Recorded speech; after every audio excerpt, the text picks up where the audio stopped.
Bonjour et bienvenue sur cette chaîne Mr. H Explains, là où je vais vous partager des tutos de temps en temps.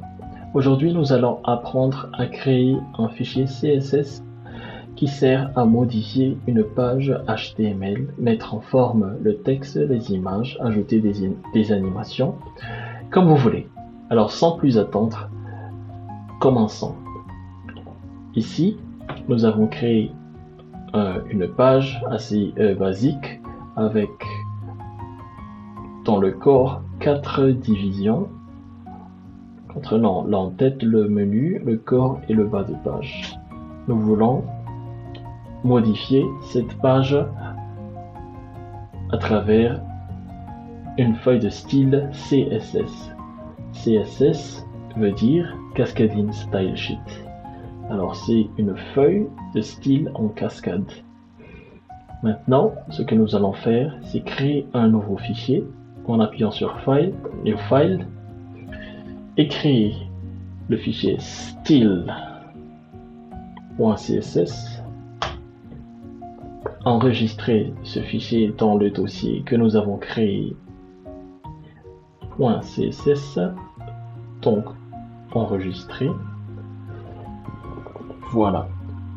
Maintenant, nous allons lier cette page avec la feuille de style CSS. Pour ce faire, la syntaxe est link rel style sheet href, c'est-à-dire le lien de la page. Pour ma part, j'ai rapidement généré cela, mais je vous invite à visiter le site W3 School où vous pouvez tout de suite visiter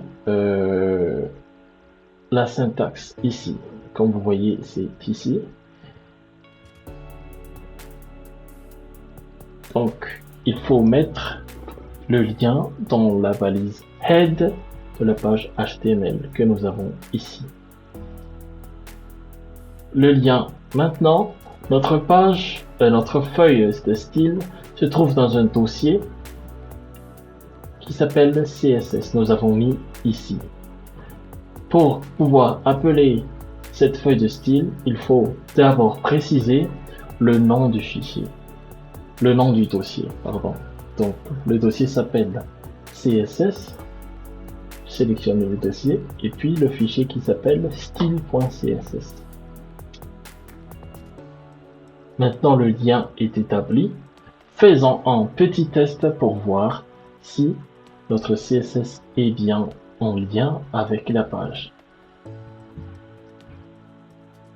Alors, je rappelle ce que j'ai déjà partagé auparavant.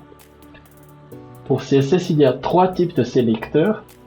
Il y a le sélecteur de balise, c'est-à-dire nous appelons une balise que nous voulons depuis HTML. Le plus simple, c'est de juste appeler par exemple body pour la page entière, pour toute la partie visible.